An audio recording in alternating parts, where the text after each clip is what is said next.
quando a gente tem ainda os autos de infração e consegue levar isso para discussão na Receita Federal, no CARF, é ótimo, né? Porque a gente consegue levar bem essas discussões fáticas.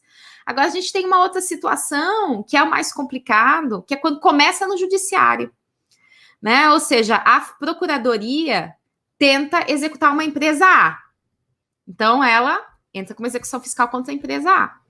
E aí, está com dificuldade de localizar bens suficientes para penhora, etc., já identifica o quê? As outras empresas que façam parte do grupo econômico. E constroem uma argumentação, como você falou, que dá a entender que está tendo uma fraude ali, utilizando de tudo que vocês imaginarem, sabe? Utilizando notícia de jornal, utilizando assim, elas usam o mesmo logotipo, sabe? A mesma logomarca. Então, eles vão construindo uma coisa que realmente, quando você olha para o argumento da Fazenda, você fala, nossa, que né? A forma como você redige, você vai construindo ali, convence o juiz, né?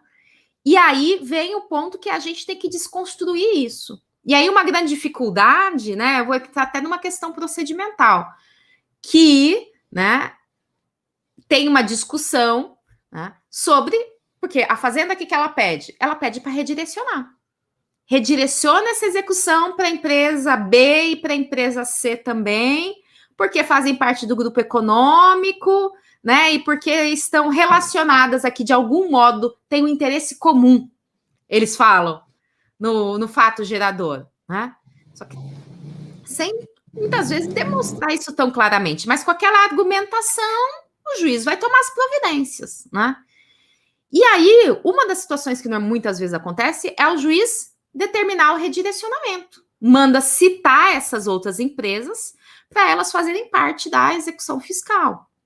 E aí, um dos elementos que a gente traz procedimental de discussão é o IDPJ, né? O incidente de desconsideração da personalidade jurídica, porque é uma situação muito complicada, além de tudo, essas outras empresas do grupo econômico, né? Se elas são simplesmente redirecionadas para poder se defender, ali em embargos de execução fiscal, tem que oferecer bem em garantia, né? Então tem penhora, ou seguro-fiança, ou seguro-garantia, é um custo muito grande para aí poder se defender. Então é muito complicado. Às vezes o valor do débito é muito alto, né? Exatamente. Econômico, Exato, porque é de outra empresa, não é dela, né? Então, às vezes, ela não tem aquilo para penhorar, ou o seguro-fiança ou seguro-garantia fica muito caro, então ela ficaria numa situação complicada para se defender. Então, um dos argumentos, e segundo a primeira turma, né? Vamos ver o que vai sair do repetitivo. Mas, segundo a primeira turma do STJ, seria uma hipótese necessária do incidente de desconsideração da personalidade jurídica. Como que é esse incidente? A parte, no caso, você representando uma das empresas do grupo econômico, fala assim, não, mas espera aí. São empresas distintas.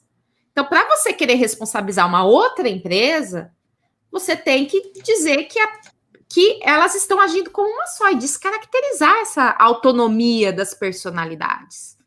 E isso só é possível, né, quando tem essa confusão patrimonial ou desvio de finalidade, esse abuso dessa personalidade. E aí, demonstrando isso, pedir ao juiz a instauração do incidente, né? Aqui em São Paulo, né, o IRDR, um incidente... Foi uma vitória, né?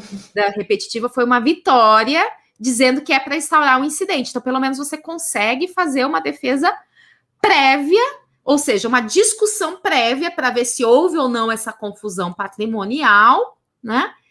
Para depois o juiz redirecionar ou não, porque ele pode, né? Então, tem uma defesa prévia antes desse redirecionamento, né? Agora, infelizmente, eu acho que é uma questão que a gente tem que batalhar bastante, não só cada um nos seus processos, né? Porque, assim, cada um nos seus processos vai ter que levantar tudo de material, todos os elementos de prova, né?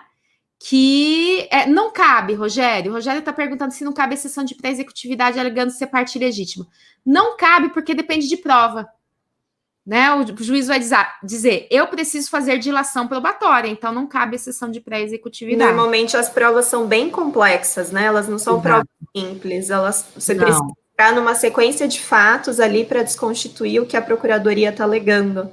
Exatamente. É necessário os embargos à execução, e fica a dificuldade, acho que até trazendo ponto para o Rogério, fica a dificuldade entre você garantir, como a professora falou, para discutir embargos à execução, não conseguir trazer isso em exceção de pré-executividade, e se não conseguir a instauração do incidente, você fica praticamente sem defesa.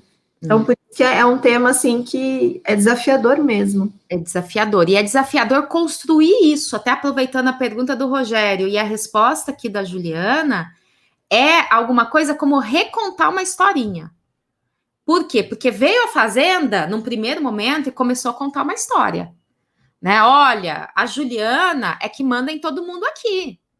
A Juliana que está por trás de todas essas empresas. Vamos dizer que Juliana eu tive situação concreta de caracterização de um grupo familiar.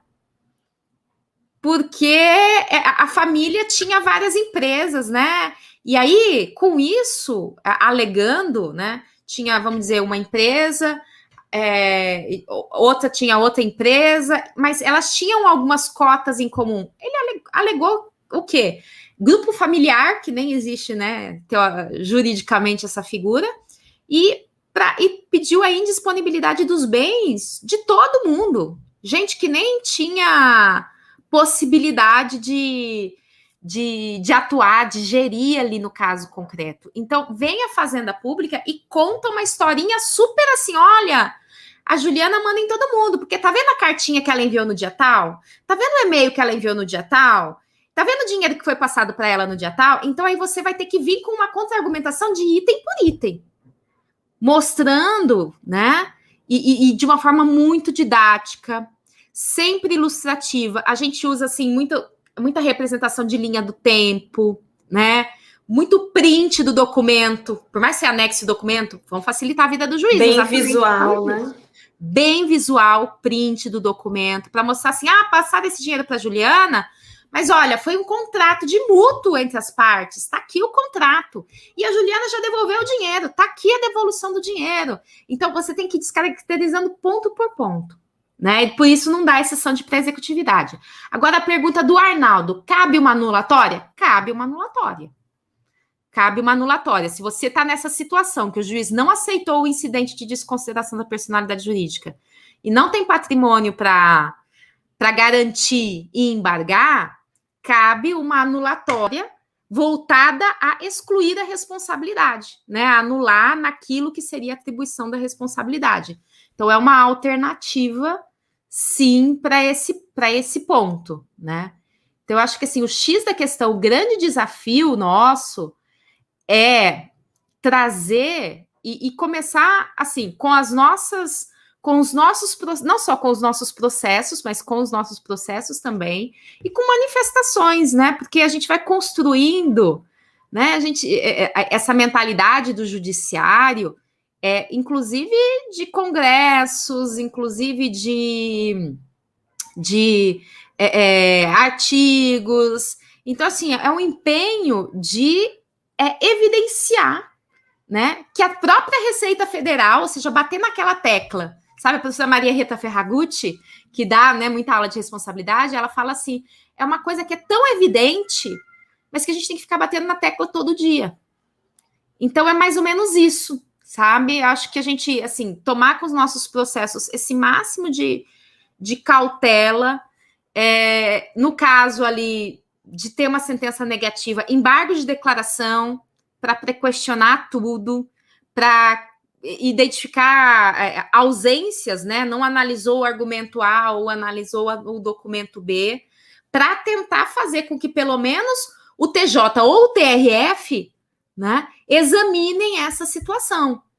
E aí o ponto positivo que é a vitória é que teve um incidente aqui na terceira região, então vale para São Paulo, que falou que é necessário instaurar um incidente. Então, se por acaso o juiz de primeira instância não instaurar o incidente, você agrava porque o TRF vai provavelmente reformar essa decisão.